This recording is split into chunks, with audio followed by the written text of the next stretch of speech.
Hello everyone, आज की इस वीडियो में हम अशुद्धियों का सुधार रेक्टिफिकेशन ऑफ एरर्स के बारे में देखेंगे। आप सभी के सामने एक क्वेश्चन दिया हुआ है, आप इसका स्क्रीनशॉट लेकर इसे नोट डाउन कर लीजिए।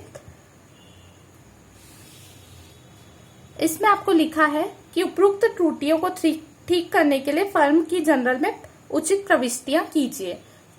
तो हर पॉइंट में क्या क्या गलतियां हुई है वो दी है और उसको करेक्ट करने के लिए आपको जनरल एंट्री करनी है। तो पहले पॉइंट में दिया है कारखाने भवन की वृद्धि में लगाई गई 3000 की रकम मरम्मत खाते में डाल दी गई। तो इसका मतलब ये है कि यदि आपका कारखाना है 2 मंजिल का, तो उसमें 1 मंजिल बढ़ाने के लिए, तीसरी मंजिल बनाने के लिए जो खर्चा किया गया वो किस में आना चाहिए? पूंजीगत व्यय है। कारखाना उसमें विकलन होना चाहिए क्योंकि उससे आपकी भवन की वैल्यू बढ़ रही है। लेकिन कारखाना भवन विकलन करने की जगह गलती से क्या विकलन कर दिया गया? मरम्मत खाता। तो पहली चीज हमने क्या करेक्ट की? जो गलती से विकलन हो गया उसको हमने समाकलन में लिखा। इसके बाद सही में क्या विकलन करना था? कारखाना भवन। अब इसके बाद सेकेंड पॉइंट में आपको दिया है गोविंद राम से प्राप्त 250 रुपए की चेक जो अनादृत हो गई थी उसकी राशि को भत्ता खाता में डाल दिया गया। तो इसका मतलब यहाँ पे गड़बड़ क्या हुई? गोविंद राम का चेक जो है कि अनादृत हुआ, तो उसकी करेक्ट एंट्री क्या होनी चाहिए थी आपकी? गोविंद राम का खाता होना चाहिए विकलन बैंक खाते से। तो यहाँ पे क्या गड़बड़ हो गई?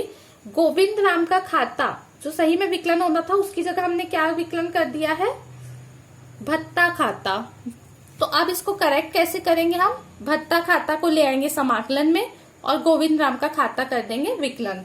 इसके बाद अपन को तीसरे नंबर पे दिया है 200 रुपए के मूल्य का माल जो महेश चंद्र द्वारा लौटाया गया था वह स्टॉक में भी शामिल कर लिया गया, पर इसका कोई लेखा नहीं हुआ। क्या हुआ? सिचुएशन ऐसी है कि महेश चंद्र ने आपसे सामान खरीदा होगा और अब उसने कुछ सामान लौटाया। उस टाइम अकाउंटेंट ऑफिस में अवेलेबल नहीं होगा, स्टाफ जो भी होगा उसने क्या किया? सामान ले लिया, स्टोर रूम में रख दिया।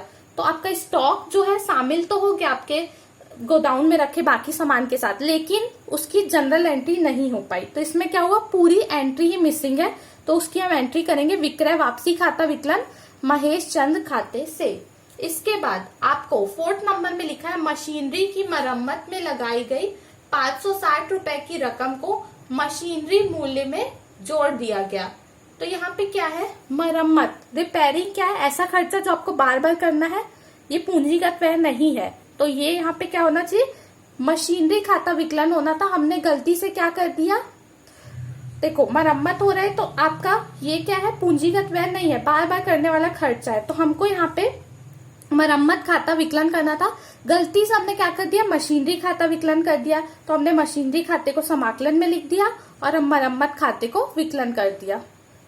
इसके बाद दिया है आपको 5वें नंबर पे प्लांट एवं मशीनरी की वृद्धि में लगाई गई 450 की रकम मजदूरी खाते में डाल दी गई। हमेशा याद रखना, संपत्ति की वैल्यू को बढ़ाने वाली चीज जो है पूंजीगत व्यय है और वो उसी जैसे प्लांट से संबंधित है तो प्लांट खाता विकलन करेंगे। लेकिन मरम्मत ये सब पूंजीगत व्यय नहीं है, बार बार होने वाले खर्चे हैं, तो इसमें आप मरम्मत लिखते हैं। तो यहाँ पे क्या किया गया? प्लांट और मशीनरी की वैल्यू को बढ़ाने के लिए खर्चा किया गया था, तो कायदे से प्लांट और मशीनरी खाता विकलन करना था, लेकिन हमने गलती से मजदूरी खाता विकलन कर दिया। पहले हमने अपनी गलती सुधारी, मजदूरी खाते को समाकलन में लिखा और विकलन क्या किया? प्लांट एवं मशीनरी खाता। इसके बाद 6 पॉइंट में क्या दिया है वो देखते हैं। 6वें पॉइंट पे लिखा है सीताराम के माध्यम से प्राप्त एक ग्राहक की चेक राशि 150 रुपए सीताराम के खाते में क्रेडिट हो गई। तो क्या होगा? सीताराम आपका जो है एम्प्लॉय हो सकता है जिसको आपने काम दिया होगा कि भाई आप जो जिसको भी उधार में माल बेचा उससे पैसे लेके आने का। तो सीताराम की हेल्प से आपको एक ग्राहक का जो है पैसा मिला होगा, चेक मिला होगा। तो यहाँ पे आपको कायदे से पैसा दिया किसने? उस ग्राहक ने दिया। मान लो राम ने पैसा दिया, तो आपको क्या करना था? बैंक खाता विकलन करना था राम खाते से। हमको नाम तो नहीं पता है तो हम यहाँ पे क्या ले रहे? ग्राहक लिख ले रहे। तो ये होती उसकी करेक्ट एंट्री। ये ग्राहक का खाता समाकलन होना था, हमने गलती से किसका खाता कर दिया है? सीताराम का खाता समाकलन में लिख दिया है। तो अब आप क्या करेंगे, इस खाते को विकलन करेंगे, पहले अपनी गलती जो है उसको करेक्ट करेंगे, उसके बाद ग्राहक का खाता जो सही में समाकलन में आना था आप वो लिखेंगे। 7वें नंबर पे लिखा है आपको, फर्म के मालिक द्वारा निजी व्यय के लिए निकाली गई 300 रुपए की रकम यात्रा व्यय में डाल दी गई। तो यहाँ पे क्या होना चाहिए था, मालिक के द्वारा निकाला गया पैसा आहरण होता है, जिसे आहरण खाते को विकलन किया जाता है, लेकिन आहरण की जगह गलती से क्या विकलन कर दिया, यात्रा व्यय।